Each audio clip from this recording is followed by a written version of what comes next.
With plenty of excellent investing apps available in the UK, we thought it'd be a good idea to pit two of the most popular options against each other in a head-to-head battle. In this video, I'm going to be comparing Trading212 and Lightyear to see how they stack up. I'm going to show you all of the similarities and the differences when it comes to things like the fees, the features, investing options, and what these platforms actually look like. If you're interested in more content like this, do me a favor and make sure to like below and subscribe to our channel. And check out the links below for our latest investing offers and sign-up bonuses that can bag you some extra cash or a free share.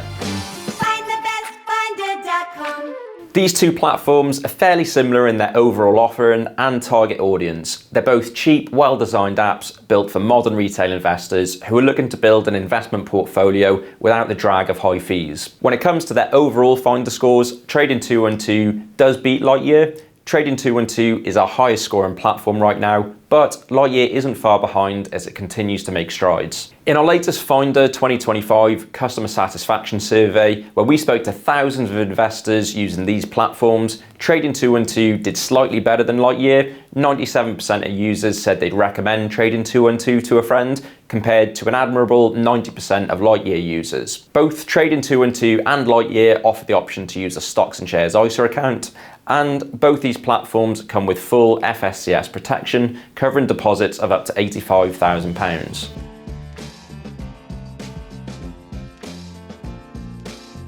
Comparing the investments available with each platform, overall, Trading212 has over 13,000 to choose from, and Lightyear offers over 5,000. Breaking down those figures a little further, Trading212 has roughly 2,000 ETFs and about 11,000 stocks. Lightyear has just over 250 ETFs and around 4,800 stocks. One thing to note is that Trading212's investment offering doesn't really change much, whereas Lightyear, being a newer platform, is continuously attempting to expand its investment selection, so maybe it will catch up with Trading212 eventually. Another area to point out is that Trading212 offers fractional shares on all of the investments on the platform, meaning you can buy smaller pieces of investments, whereas Lightyear offers fractional shares on a large number of stocks, but not all of them, and you can't buy fractional pieces of ETFs or stocks within the ISA wrapper.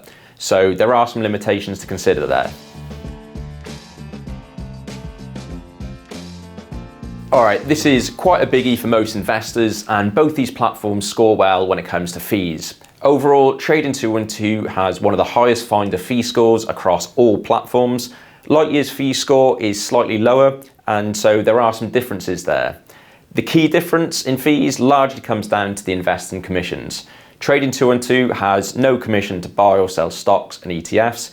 Lightyear, on the other hand, has no commission for ETFs, but it does charge 0.1% for US stocks with a 10-cent minimum and a $1 maximum, £1 for each UK stock trade, and €1 for EU investments. Also, for the foreign exchange FX fees when investing in international investments, so anything not priced in pounds, Trading212 charges just 0.15%, which is one of the lowest around, whereas Lightyear has a slightly higher 0.35% fee, which is still good value compared to most other UK platforms, with plenty of platforms charging around 1%. The fees for both these platforms are similar in some ways.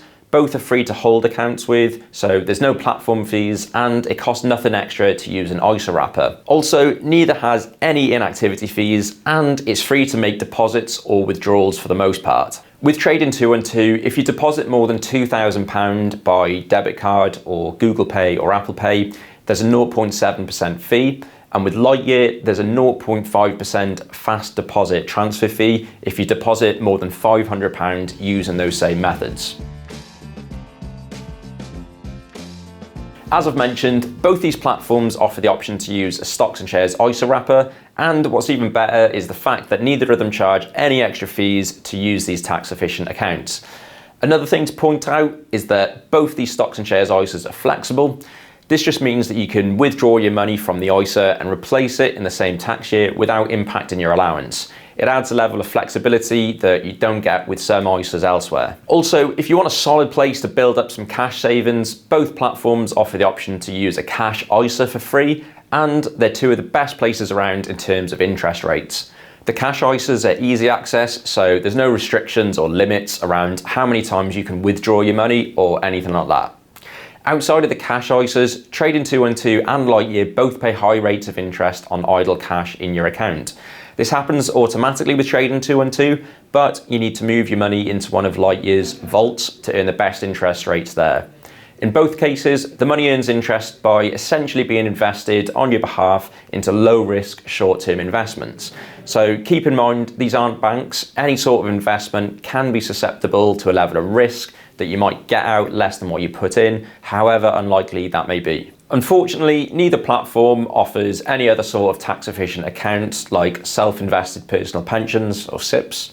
However, Lightyear does offer a business account, and with Trading212, you can get a debit card if you want, and it's got some pretty cool perks like 0.5% cashback and no FX fees for spending abroad. As these are both free apps, they may not blow you away in terms of features, but they both definitely still pack a punch. Trading212 has a useful pies feature, which lets you build custom portfolios or copy community-created pies from other investors. It also has all the basic features you'd expect, like the ability to create watch lists and dig into some basic financial information about investments, like key stats and financial statements.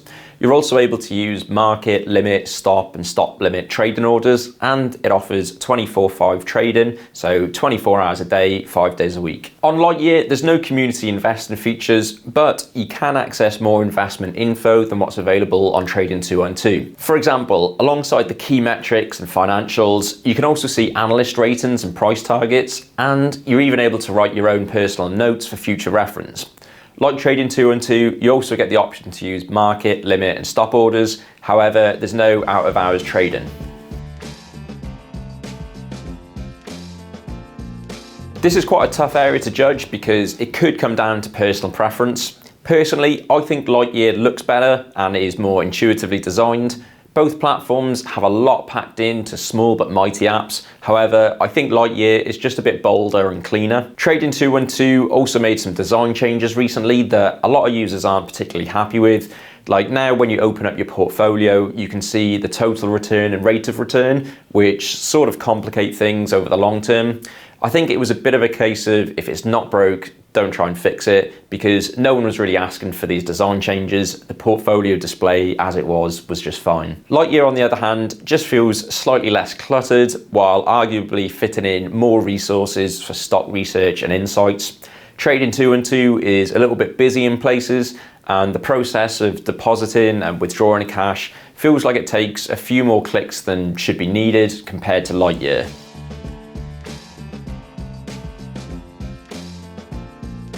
Trading212 does beat Lightyear in a few areas. It's a bit cheaper, it's got more investments, and it's slightly more established. And this is reflected in the overall Finder scores. However, Lightyear is quickly making up ground on Trading212, and it arguably offers a better designed app for investing with better in-app tools, feeling a bit more impressive to use and look at. Lightyear isn't a million miles off, but as it stands, Trading212 does take the win in this head-to-head. It's free to download both of these apps and sign up, so you might want to get a feel for each to see which one you prefer. I hope this has given you a useful comparison if you're considering either of these investment apps, and please throw a comment down below to tell me your favourite place to invest. As always, if you like this kind of content, give us a like below and subscribe to the channel, and check out the links in the description below for our latest investing offers and sign-up bonuses that can buy you some extra cash or a free share. Thanks very much for watching.